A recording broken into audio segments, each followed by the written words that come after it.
Now. On 105.9 FM and streaming worldwide on the WMAL app. O'Connor and Company.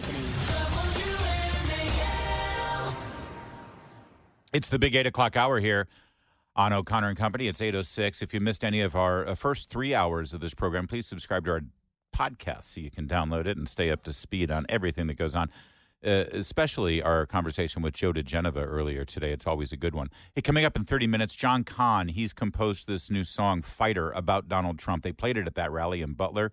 It's absolutely burning up the charts. He's a great guy. You'll hear from John in a minute. That's Julie Gunlock. Good morning, Julie. Good morning. Did you see the Butler rally over the weekend? I watched a little bit, yeah. Really emotional moment there. Donald Trump, 12 weeks after the attempt on his life, standing in the very same spot, and, well, it sounded like this. Thank you. A very big thank you to Pennsylvania. We love Pennsylvania. And as I was saying...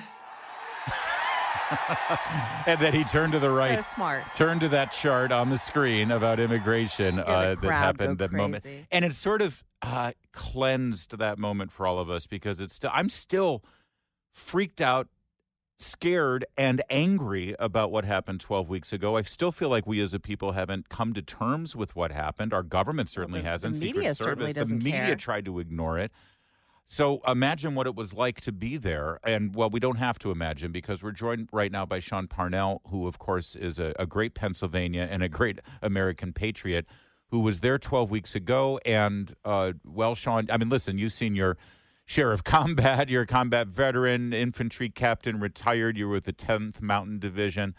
But there's something about that bullet in particular that whizzed by the president's face that I'm sure you were still sort of reeling from that moment. What was it like for you to return to Butler and be on stage with POTUS? Yeah, first of all, it was exhilarating, but it was also solemn, if I can describe it that way. Yeah, you know, it was surreal to be back at the farm show. I have to say, you know, I've been shot at more times than I can count, as you mentioned. But there's something about being shot at there that was just so bizarre and strange. And you know, my wife is standing right next to me. We were right in the path of the bullets. Corey Comparator was standing 10 feet behind us when all of this happened. And, you know, I arrived on site the night before because they wanted to do a walkthrough because this rally was supposed to be different. And what struck me, you know, talking to the president and his team, President Trump was, while the setup was very different, you know, where the bleachers were and things like that, President Trump was adamant that the stage be in the exact same location. Yeah. And he just kept saying over and over again, like, we're coming back to finish what we started. And I think obviously that's to honor his commitment to the people of the Commonwealth of Pennsylvania, but also send a message to, you know, would-be enemies, both domestic and abroad, that we don't bend the knee to fear or tyranny. And he comes out on that stage, and I'm so glad you played that soundbite of him saying, as you were saying, because when he did that, I've been to a lot of Trump rallies, but that crowd erupted in laughter like I've never heard before. I mean, it was a perfect way to kick off that rally, and it was just like one historic moment after the next. Mm. You know, you spoke at the rally. You gave some very powerful words yourself. You encouraged people to keep fighting in dark times. You said, let us be the light that others look to when they need to find their way. What would your advice be to people who maybe are considering sitting on the sidelines? Maybe they aren't huge fans of Biden or Harris. I'm sorry, Trump or Harris. Or maybe they just feel like, you know, nothing's going to change. How would you encourage people to get out there and vote and encourage their friends and family to vote? You know, this country is exceptional. This country really, truly is a shining city upon a hill. What we have here does not exist anywhere else in the world but right here, and we shouldn't take it for granted. So whether you love Trump or you love Harris or you're not sure about either of them, this country needs you involved in its political discourse. It just does. And when I talk about the country being exceptional, what I tried to talk about on that stage was really try to speak to the heart of the people of Western Pennsylvania, the people of Pennsylvania, the people of America, that what makes this nation exceptional are the people, like their hearts. And you saw it in the wake of tragedy that day, in that they didn't run, they didn't stampede, they didn't flee, they didn't panic, they didn't hurt one another. They helped one another. And you know, you talked about we still fully haven't processed that day, and you're absolutely right. And part of the reason for that is that the media's memory hold the whole thing, haven't given us an opportunity to even discuss it as a country. And to memory hold that event is to memory hold the heroic actions of the people, which are emblematic of America at large. And that is a great nation, but also with a great people. And you know, I wish we were. So that's what I was trying to talk about there. Was just like, you know, giving kudos to the people, because they're really who make this nation exceptional. We're speaking with Sean Parnell. He's a combat veteran, retired Army infantry captain. Also, his podcast is on Rumble, Battleground with Sean Parnell. Sean, it was incredibly emotional and cathartic, solemn, as you said, but also a positive and upbeat rally, especially the appearance of Elon Musk. What a moment that was. I remember it was after the assassination attempt and Donald Trump standing up and pumping his fist, where Elon Musk took to his social media platform and said, "That's it. I'm all in for this guy. This is the kind of leader we want." So now that we're in the home stretch here, especially in Pennsylvania, especially right there in western Pennsylvania, what do you think this election's coming down to now? Do you think it's fracking? Do you think it's leadership? Do you think it's our military? And especially on today, when we're acknowledging the 1-year anniversary of October 7th and how important it is to get a steady hand back there for foreign affairs. What do you think the people of Pennsylvania are thinking? Well, first of all, I do think that in times of great crisis, you know, people in America deserves leaders and not politicians. And I really do think that in this country, the majority of people are desperately craving leadership. And what I think this entire election is going to boil down to, especially here in the Commonwealth of Pennsylvania, is the economy. Okay. You know, I mean, people are just really, really struggling. And of course, you know, you have the economy, and of course it's related to inflation and how that's a silent tax. It's something that disproportionately affects people living on fixed incomes. You know, there's not a day that goes by that I don't hear from someone that is living paycheck to paycheck or having to curb what they buy at the grocery store, which means they're struggling to put food on the table for their family. And my kids work at a grocery store right down the road. Every time they work, there's somebody that, like, credit card doesn't go through, or they have insufficient funds in their bank accounts. So I think that this election is really going to come down to that, and who the American people trust more to be steadfast protectors of the economy. And really, hey, look, I think the calculus will be just like this, is that, hey, look, 3 years ago, my life was easier than it is today. And I do truly believe that's going to be on the forefront of people's mind when they go into that voting booth and they pull that lever. And I mean, clearly, by every conceivable metric, life was easier and better under President Trump. By the way, it should be noted that J.D. Vance, the senator from Ohio, which really does share, in many respects, a cultural affinity to Western Pennsylvania, if not football rivalry. He was there as well, Sean Parnell, and I suspect he's going to be a frequent visitor to that area between now and then, because he can speak directly to those economic issues. Yeah, J.D. Vance is a great human being, and he's an exceptional talent. And he does. I mean, he understands what it means to come from a working class family, paycheck to paycheck family, and that speaks into the heart of the people of Pennsylvania. Yeah, and everyone here on WMAL will hear J.D. Vance live on Vince Colonnese's show later today at 5:05. He'll be joining us on our station. Thank you so much, Sean Parnell. Always great to talk with you. Lord knows we'll hear from you again before Election Day. Yes. Okay. Thank you both. All right. Again, check out his speech that he gave at the Butler rally, and also check out his podcast, Battleground with Sean Parnell. You can catch it at Rumble, 8:15. All right. Great moment on Friday that I want to share with you. You know, we're doing lots of different rallies right now between Kamala Harris and Donald Trump, right? We just talked about the Trump rally in Butler, Pennsylvania. Now, Kamala Harris on Friday had a rally in Michigan. Where, by the way, we mentioned this earlier, but her teleprompter went down. It sounded like this. Remember his number? 32. Today we got 32 days until the election. Jello pudding pops. All right, and then this is where the teleprompter breaks. So 32 days. 32 Yeah. Okay, we got some business to do. We got Yeah, some business. it's painful. Then It's she goes into Southern Baptist preacher. right. And, yeah. And then she loses it, and she sounds like she's, the She Quebecois cackles. Canadian Yes, girl that yeah, she really comes- is. When the teleprompter comes back, Yeah. it's all Canada. All right. So that's what happened during the rally. But here's the other thing that happened during the rally. While she's on stage and all the cable channels go, oh, here's Kamala Harris speaking, and they're trying to. Joe Biden makes a surprise appearance in the White House press briefing room. He hasn't done it his entire presidency. Right. And it was in response to an article that was written basically saying that he's disappeared. Well, so he decides to appear, Yeah. and now suddenly all the cable stations have to cut away from I Kamala love it. Harris, and they cut to Joe Biden. Why do I have a feeling like Jill's like, get out there? Sorta. Yes. You sort of feel well, and by the way, listen to this, because Kamala Harris, what is one of her biggest, most difficult strategies in this campaign of hers has been to, number one, avoid answering questions, Yes. and number two, attempting to find some distance between herself and Biden's unbelievably Disastrous.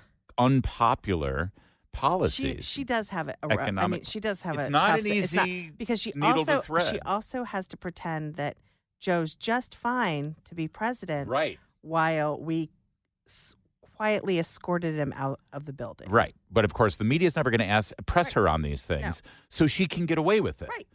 Unless Joe Biden does what he did on Friday, which is show up and then say this. There have obviously been a number of crises that the country has been facing over the past several days with the hurricane, with the port strike, with the situation in the Middle East. Can you talk about how your vice president, who is running for the presidency, has worked on these crises and what role she has played over the past several days?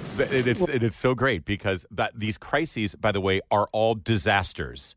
And the Biden administration is under fire because they're so bad at And they've responding made it to these worse. things. And Yes. they've made it worse. So tell us about your vice president's role in handling this. And I'm sure Kamala Harris's people are like hoping, saying, she hasn't been here. You know what? She's been so busy. Been campaigning. This is all on me. Right. Oh no. Well, I'm in constant contact with her. She's aware we're singing from the same song sheet. She helped pass all the laws that are being employed now. She's a major player in everything we've done, including passage of legislation which we were told we could never pass.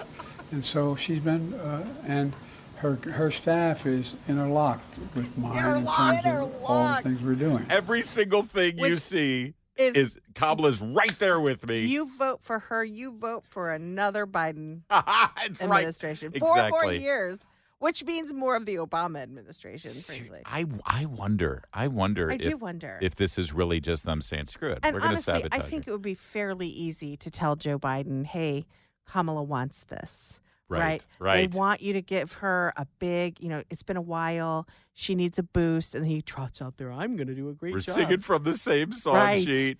Right. Interlocked. You just I don't want- make a move without her. You just wonder the staff shenanigans that are going on behind the scenes. Or Jill. Somebody cut that 15 seconds of her saying interlocked, that she helped with everything, singing from the same song sheet. And then at the very end, it's got a picture of Trump that says, I'm Donald Trump and I approve this message. Brilliant. Meanwhile, Kamala Harris appeared on 60 Minutes. Again, friendly interview, friendly topics, friendly atmosphere, and she still was completely nonsensical. We supply Israel with billions of dollars in military aid.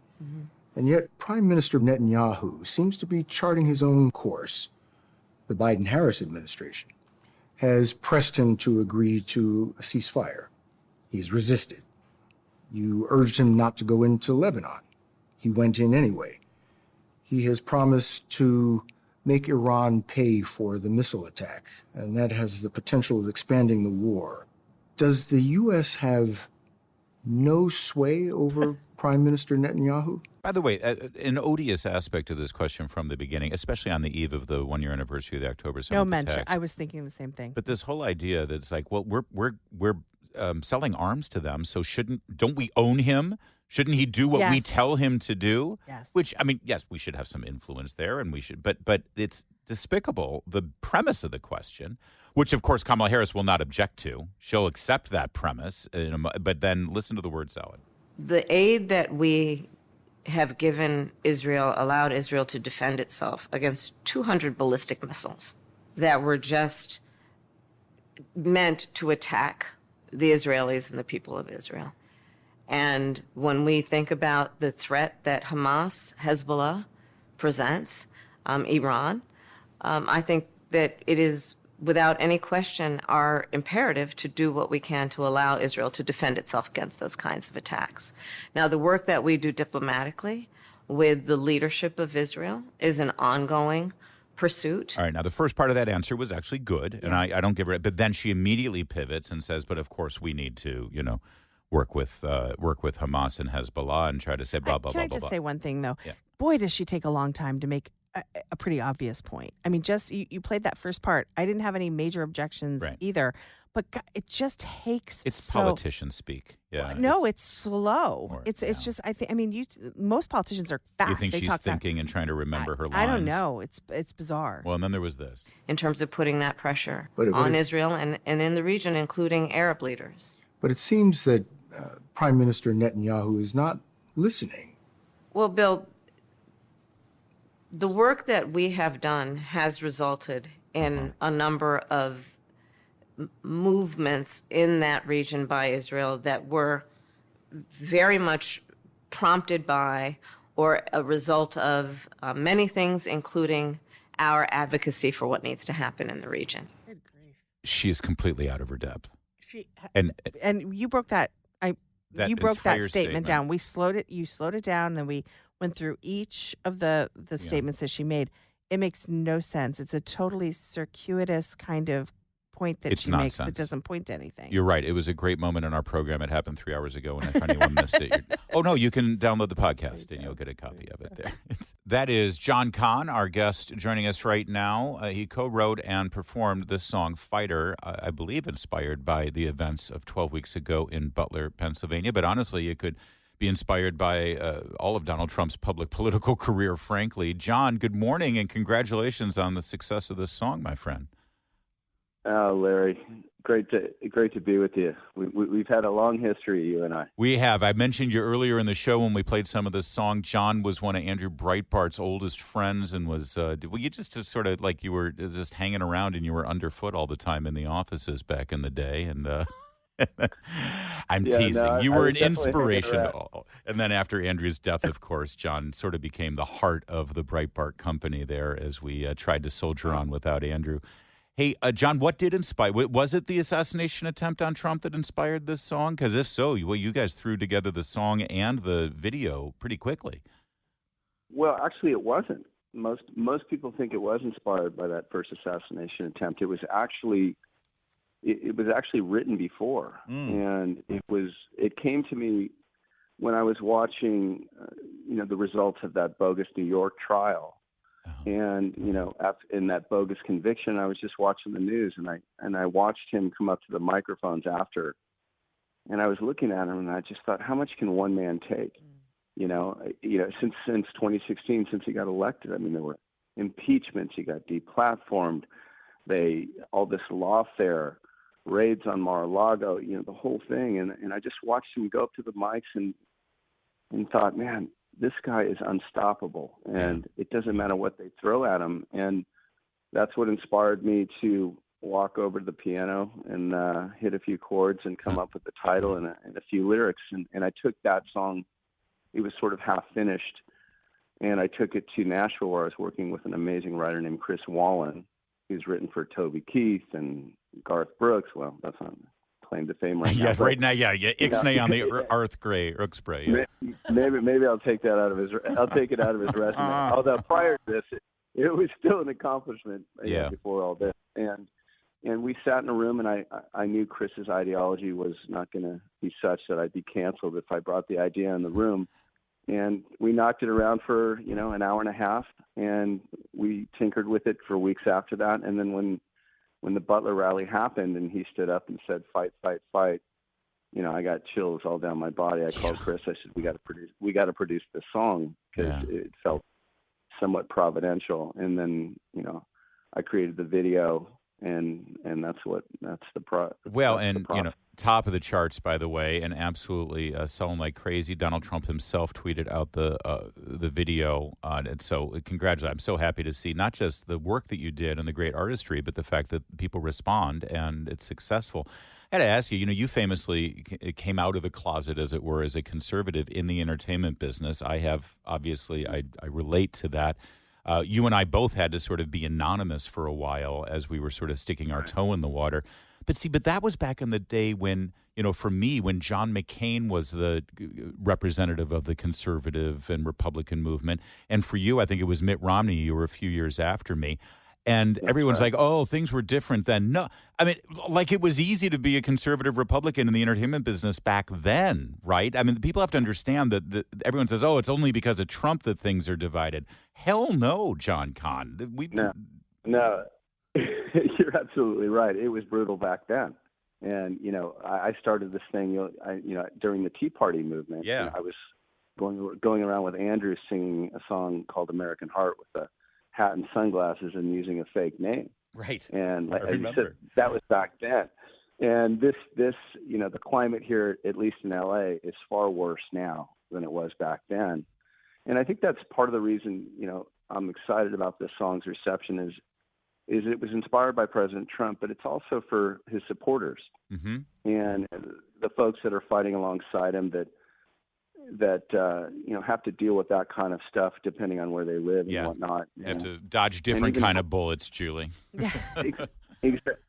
Exactly. And then, you know, even broader than that, you know, for anybody who, you know, it's a tough world right now, and anybody who's fighting their own individual battles, whether it be financial or health or whatnot, it's just, you know, it's a song for anybody who's been knocked down, and hopefully this gives them a little bit of impetus to get back up and keep swinging. John, really quickly, what was it like at the rally, especially when your song came on? But just in general, you know, you think you mentioned at the top of the interview where you said, you know, there was part of it was somber because it was a very serious thing that happened in Butler that resulted in injury and death. But it sounded like the crowd was really energized, really excited. What are some of the things you noticed? Well, I wasn't actually there. I just saw the clips of it. Oh, okay. And but just seeing, look, anytime you write a song, you hope it reaches a few people, like a handful of people, and if it moves them, that's a gift in and of itself.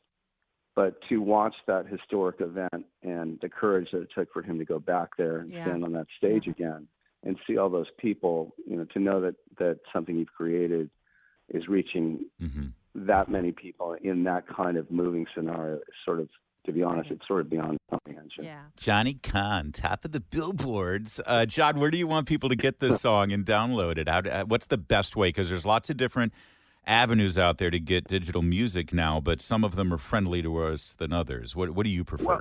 Well, I think iTunes, you know, downloading the song versus streaming is cool. Okay. And, you know, anywhere I want to make it, you know, it's easy for anybody to get it. So if you want to stream it or download, it's on all the platforms. And, you know, Excellent. I just appreciate everybody's support. All right, Johnny. Thanks for waking up early for us, too, by the way. Tell LA we said hi. Go out there and start, you know, tearing down all those Kamala signs in your neighborhood. Yes, absolutely. You got to be a subversive. Thanks, John. Thank you both for having me. It's great to talk to you, Larry. Take it easy, man. It's 8:44. Larry, it appears that Prince Harry is tired of Meghan. Oh, well, no. Join the club. He has made, and he's desperate to repair his image. He has made numerous public appearances in recent days without Meghan Markle.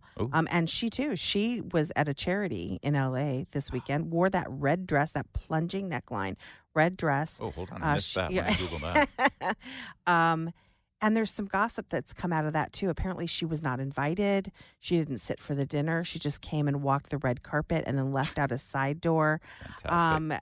Meanwhile, Kamala Queen. You mean Prince Camilla? Camilla. Queen. I can't believe I got that wrong. Queen consort Camilla. No, but she just goes by Queen now. Okay. Queen. Sure she does. They Wouldn't dropped you? Camilla. Yeah. Camilla. I can't believe I called her Kamala. Is discouraging the king from reuniting with his son. Interesting. She says that the stress of that will interfere with his cancer. We want as much emotional turmoil in the royal family as possible, Yes. so I'm in favor of all of it. 8:52. That's a wrap today. Julie, don't stay out of trouble today, all right? I'll try. And make sure you listen to J.D. Vance on with Vince Yeah, at 5 o'clock definitely, later for sure. today. Here comes Chris Plant. Make sure you listen to Chris, too. Just keep it on WMAL. Just keep it right there all day long. And it's so much good stuff coming up. And I've got audio for you. See, another Democrat set himself on fire. They love the self-immolation thing. Please tell me it was Tim Walz. They've made it very trendy. It's not. No, but it turns out this guy set himself on fire by the White House. His pronouns are and Don't do that while I'm drinking.